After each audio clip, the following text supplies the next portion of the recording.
Hi hello guys, welcome to my channel. நம்ம சேனலில் ஆடி கிருத்திகைக்காக நம்ம வீட்டில் இன்னைக்கு குக்கிங் மினி விலாக் தான் பார்க்க போகிறோம். என்னென்னு பார்க்கலாம் வாங்க.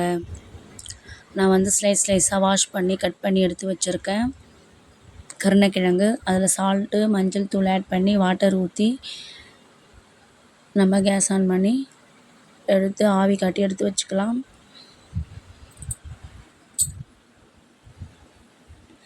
கூடவே ஒரு டம்ளர் அளவுக்கு துவரம்பருப்பு எடுத்து வாஷ் பண்ணி எடுத்து வச்சுருக்கேன். குக்கரில் ஆட் பண்ணி கேஸ் ஆன் பண்ணி வச்சுக்கலாம். விசில் வந்து ரொம்ப லேட்டாக தான் வரும். நான் வந்து இப்போ இந்த ரெசிபி வீடியோஸ் எல்லாமே அம்மா வீட்டிலேருந்து தான் செய்கிறேன். நம்ம வந்து தேவையான அளவுக்கு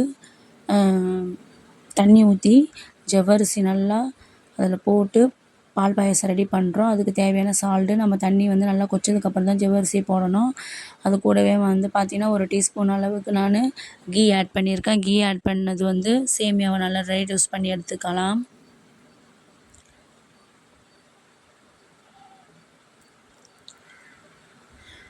எப்பயுமே நான் ரோஸ்ட்டு அவுட் சைட்லேருந்து வாங்கிட்டு வர சேமியா பேக்கெட்டெல்லாம் ரோஸ்ட் பண்ணி தான் இருக்கும். ஆனால் எப்பயுமே நான் வீட்டில் வந்து ட்ரை ரோஸ்ட் பண்ணிட்டு தான் பால் பாயாசத்தில் ஆட் பண்ணுவேன். ஏன்னா இன்னும் நல்லா சுவையாக இருக்கும் பால் பாயாசம். இப்போ பார்த்தீங்கன்னா நல்லா தெரியும், நல்லா ரோஸ்ட் பண்ணியாச்சு.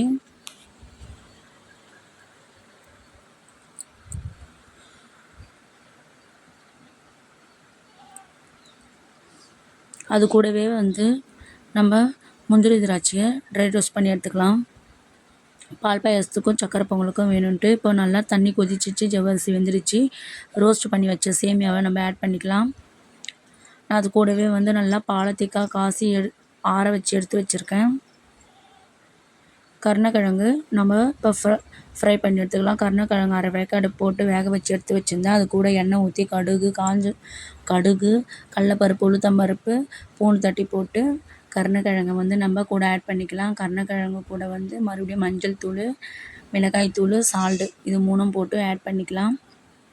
நல்லா ரோஸ்ட்டு, அதுவும் நல்லா கருணக்கிழங்கு வந்து ரோஸ்ட்டு பக்குவத்துக்கு வர வரைக்கும் நம்ம கேஸை சிம்முலேயே வச்சுருந்து ரெடி பண்ணி எடுத்துப்போம். இப்போ பால் பாயாசம் ரெடி ஆகிடுச்சு. நம்ம லாஸ்ட்டாக பாலும் சர்க்கரையும் மட்டும் போட்டுக்கலாம். இப்போ கருணக்கிழங்கு ஃப்ரையும் ரெடி ஆகிடுச்சு. அது கூட வந்து நம்ம கருவேப்பிலை போட்டு ஃபைனலாக ஆஃப் பண்ணிடலாம். வெங்காயம் தக்காளி எல்லாமே கட் பண்ணி வச்சுருக்கேன். காய் வந்து எப்படியும் ஒரு 7 வகை காய் இருக்கும். எல்லாத்தையும் வாஷ் பண்ணி எடுத்து வச்சுருக்கேன். விசில் இன்னமும் வரல. குக்கர் ப்ராப்ளமானான்னு தெரியல, விசில் இன்னும் வரல. அது கூடவே நம்ம வந்து சக்கரை பொங்கல் ரெடி பண்ணிடலாம் அப்படின்ட்டு நான் வந்து ஒரு சின்ன பவுலில் மஞ்சள் குங்குமம் வச்சு பாட்டில் தண்ணி ஊற்றி எடுத்து வச்சுருக்கேன். நல்லா அரிசி வந்து தண்ணி வந்து நல்லா கொதி வந்துடுச்சு. நம்ம அது கூட வந்து பால் லைட்டாக ஆட் பண்ணிவிட்டு அரிசியை போட்டுப்போம். பச்சரிசி தான் ஆட் பண்ணியிருக்கேன். அது கூடவே லைட்டாக சால்ட் ஆட் பண்ணிக்கலாம். இப்போ சாம்பார் தாளிச்சிடலாம். கதம்ப சாம்பார் வைக்கிறது எப்படின்னு பார்க்கலாம். தாராளமாக எண்ணெய் ஊற்றிக்கலாம்.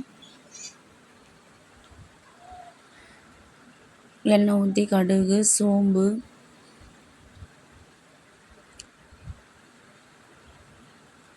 பூண்டு எல்லாம் ஆட் பண்ணிக்கலாம். வெங்காயம் கோல்டன் ஃப்ரை வர வரைக்கும் நல்லா வதக்கி எடுத்துப்போம். கூடவே வந்து கருவேப்பிலை கொத்தமல்லி ஆட் பண்ணிப்போம்.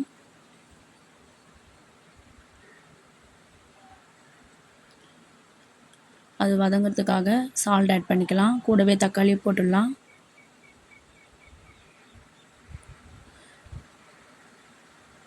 இப்போது இந்த ஸ்டேஜில் சக்கரை பொங்கல் ரெடி பண்ணுறதுக்காக நம்ம வெண்பொங்கல் மாதிரி ஸ்டேஜில் வந்துடுச்சு. நல்லா அரிசி வெந்துட்டு இருக்குது. இப்போது நான் எல்லா காயை கட் பண்ணி வச்சுருக்கேன். கேரட்டு, பீன்ஸு, அவரைக்காய், கத்திரிக்காய் எல்லாத்தையும் வாஷ் பண்ணி கட் பண்ணி எடுத்து வச்சுருக்கேன். அது கூடவே நம்ம போட்டு ஆட் பண்ணிக்கலாம். அந்த காய் வேகிறதுக்காக லைட்டாக தண்ணீர் ஆட் பண்ணியிருக்கேன். மிளகாய் தூளும் ஆட் பண்ணிக்கலாம். 1 டீஸ்பூன் இல்லை 1.5 டீஸ்பூன் அளவுக்கு மிளகாய் தூள். ஏன்னா எங்கள் அம்மா வீட்டில் வந்து அதிகமாக காரம் சாப்பிட மாட்டாங்க. இதான் அம்மா வீட்டு பூஜை ரூம். இது என்னோடய பாட்டி இறந்துட்டாங்க. இது என்னுடைய தாத்தா, இவரும் இறந்துட்டாங்க. இதுதான் அம்மா வீடு. இன்னும் ஒயிட் வாஷ்லாம் எதுவும் பண்ணலை, அதனால் அப்படி இருக்கும். பருப்பு வந்து வெந்துடுச்சு. நம்ம இந்த ஸ்டேஜில் முருங்கைக்காய் ஆட் பண்ணிக்கலாம். இப்போது சக்கரை பொங்கலும் நல்லா ரெடி ஆகிடுச்சு. பார்த்தீங்கன்னா தெரியும், வெல்லத்தை நான் ஆட் பண்ணிட்டேன். இப்போ சாம்பாருக்கு பருப்பும் கடைஞ்சி ஊற்றியாச்சு. வெண்பொங்கலுக்கு சக்கரை பொங்கலுக்கு வந்து ஏலக்காய் தூள் ஆட் பண்ணிக்கலாம். ஃபைனலாக முந்திரி திராட்சை எடுத்து வச்சாச்சு. சக்கரை பொங்கல் ரெடி. இப்போ சாம்பார் நல்லா கொதிச்சுட்டு இருக்குது. அந்த ஸ்டேஜில் நம்ம வந்து மாங்காய் ஆட் பண்ணிக்கலாம். ஆடிக்கு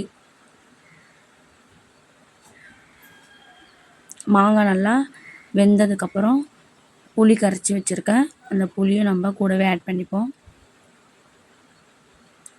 நான் வந்து கொஞ்சம் நிறைய தான் ரெடி பண்ணி வச்சுருந்தேன். இப்போது ரசத்துக்காக அம்மா ரெடி பண்ணியிருந்தாங்க.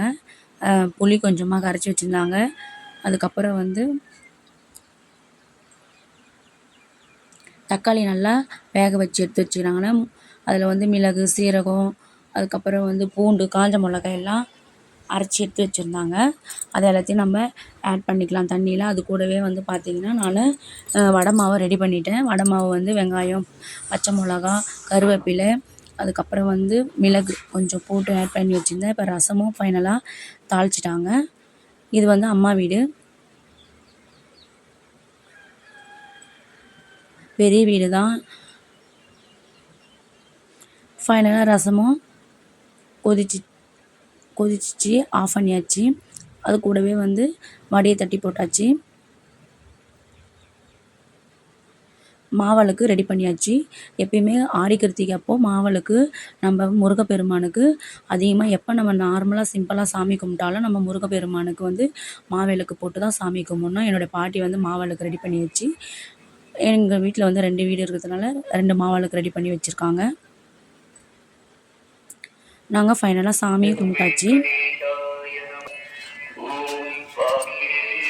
ஓகே ஃப்ரெண்ட்ஸ், பிடிச்சிருந்தா லைக் பண்ணுங்கள், ஷேர் பண்ணுங்கள், மறக்காமல் கமெண்ட் பாக்ஸில் கமெண்ட் பண்ணுங்கள் ஃப்ரெண்ட்ஸ். பாய், தேங்க்யூ.